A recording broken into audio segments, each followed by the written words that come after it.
आज इस वीडियो में हम लोग पहला chapter a letter to God का शॉर्ट आंसर पढ़ेंगे।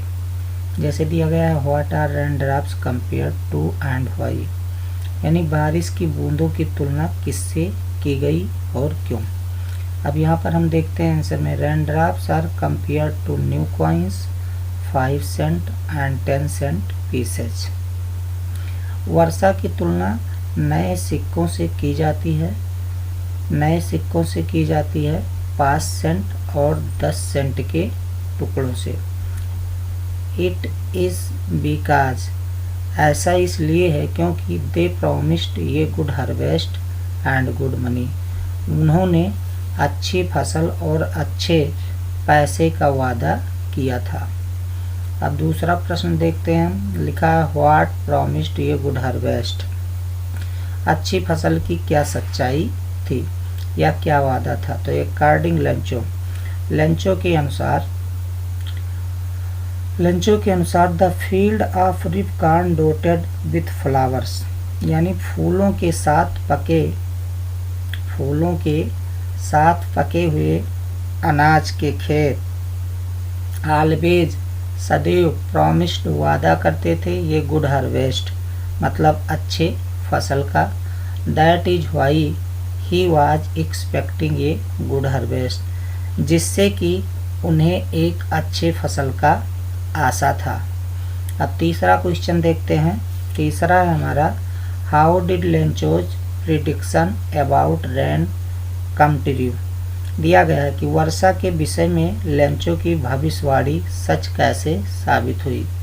तो Lencho looked towards the north east and remarked that they would get some water, यानी लेंचो ने उत्तर पूरब की ओर देखकर, यानी उत्तर पूरब की दिशा में देखकर टिप्पणी किया था। रिमार्क्ड मतलब टिप्पणी किया था, दैट की they would get some water, उन्हें कुछ पानी मिलने वाला है।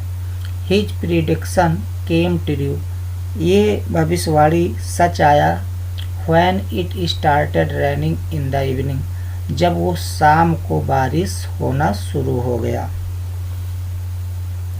अब अगला क्वेश्चन नंबर 4 है हमारा, why was Lencho Saul filled with सारो, लेंचो का आत्मा दुख से क्यों भर आया। आंसर देखते हैं हम लोग। The hail and hail stone rained on the valley for an hour and had left field totally covered with snow. The crop was completely destroyed, which made Lencho's soul filled with sorrow. यानी the hail and hailstone rained on the valley for an hour, मतलब घंटों तक घाटियों पर वर्षा होती रही, साथ में ओलावृष्टि, मतलब ओलावृष्टि, ओले गिरते रहे। आगे दिया गया है एंड और had left field totally covered with snow, और पूरा खेत, फील्ड जो मैदान था, पूरा मैदान, टोटली मीन्स पूर्ण रूप से, कवर्ड ढक गया, विथ स्नो अर्थात बर्फ से, यानी जो बर्फ था उस बर्फ से पूरा घाटी कवर्ड हो गया, ढक गया। The crop was completely destroyed, यानी जो फसल था वो पूर्ण रूप से नष्ट हो गया। Which made Lencho's Saul filled with सारो, जिससे कि लेंचो का आत्मा दुख से भर गया। अब पांचवा प्रश्न देखते हैं हम लोग, Why was the family not really upset, यानी लेंचो की, यहाँ दिया गया है कि लेंचो का जो परिवार था, not really upset, वो वास्तव में अपसेट नहीं था, दुखी नहीं था। क्यों नहीं दुखी था, क्वेश्चन में है। तो even after facing ruin, even after facing ruin, यानी रुइन मीन्स होता है बर्बाद, खंडहर भी कह सकते हैं, फेसिंग मतलब सामना करना। तो यहाँ इवन आफ्टर फेसिंग रुइन मतलब खंडहर का सामना करने के बाद, ऐसा कह सकते हैं कि खंडहर का सामना करने के बाद Lencho's family was not really upset, यानी लेंचो का परिवार वास्तव में परेशान नहीं था। इट वाज बिकॉज, ऐसा इसलिए था क्योंकि ऑफ हैविंग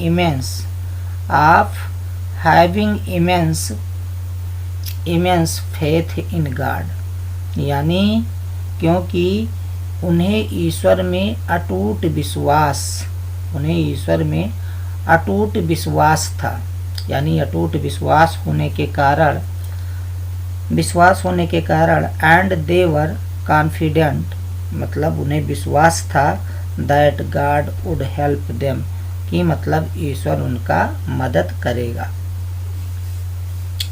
क्वेश्चन नंबर 6 हमारा, why did the post master send ये reply to Lencho's first letter address to God, यानी अब यहाँ पर दिया गया है, छठा क्वेश्चन है ये हमारा, कि पोस्ट मास्टर ने लेंचो के पहले पत्र जो भगवान को लिखा था का जवाब क्यों दिया।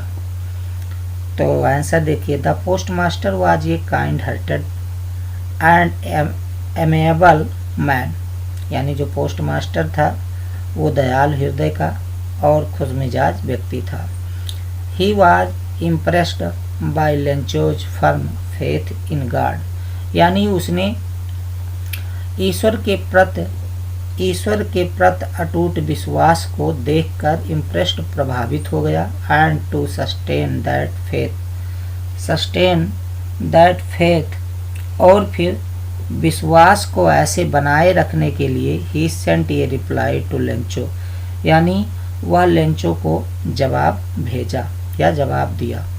क्वेश्चन नंबर 7 है हमारा, हाउ वाज लेंचो हेल्प, यानी लेंचो की सहायता किस प्रकार की गई।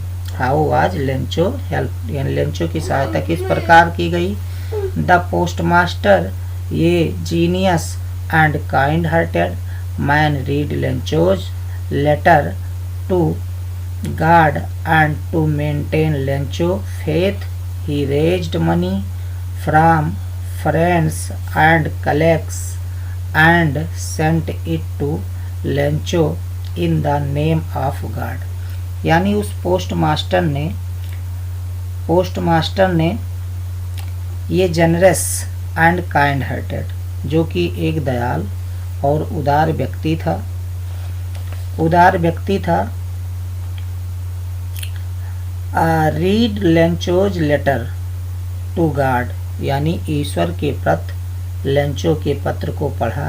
एंड मेंटेन लेंचो फेथ, और लेंचो के विश्वास को ईश्वर में बनाए रखने के लिए he raised money from friends, वो अपने मित्रों से, एंड कलेक्ट साथियों से कुछ पैसे इकट्ठे किए। And sent it to Lencho in the name of God, और लेंचो को ईश्वर के नाम से उस पैसे को भेजा। क्वेश्चन नंबर 8 है हमारा, why was Lencho angry when he received the letter, यानी जब लेंचो ने उस पत्र को पढ़ा तो वो नाराज क्यों हो गया। आंसर है, Lencho was angry on counting the money since it was less than the amount he had asked for, यानी लेंचो ने पैसे गिनने पर नाराज हो गया क्योंकि it was less than the amount he had asked for, यानी जितना कि पैसा उसने भगवान से मांगा था, परमात्मा से मांगा था, उससे पैसे कम थे। ही हैड फर्म फेथ, उसका अटूट विश्वास था, दैट गॉड, ईश्वर में, कि God could neither make a mistake नार कुड डिने व्हाट वाज रिक्वेस्टेड, यानी कि ईश्वर गलती नहीं कर सकता है और ना ही वह उसके रिक्वेस्ट को इनकार कर सकता है। इन्हें मीन्स हो जाएगा इनकार करना। Do you think the post office employees were a bunch of crux, क्या आपके अनुसार डाक खाने के कर्मचारी लोग बंच ऑफ क्रक्स थे, यानी यहाँ पर दिया गया है कि जो कर्मचारी थे वो बदमाशों के झुंड थे।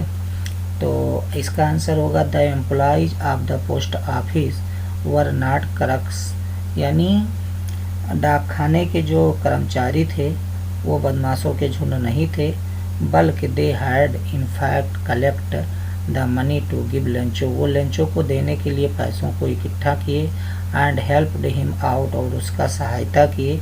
लेंचो कॉल्ड देम, ये बंच ऑफ क्रक्स, उन्हें बदमाशों का झुंड कहा, समूह कहा। As he thought they stole ये पार्ट ऑफ द मनी, ऐसा लगा कि उसने कुछ पैसों को उसके चुरा लिए हैं। Whereas it was them, लेकिन ये वो आदमी थे, वो लोग थे कि जो send the money in the name of God, जो कि ईश्वर के नाम उसे पैसे भेजे थे। 10वां क्वेश्चन है what Lencho surprise to find ये letter with money in it, यानी लास्ट क्वेश्चन से हमारा कि क्या लेंचो पत्र और पैसे पाकर आश्चर्यचकित था, क्यों?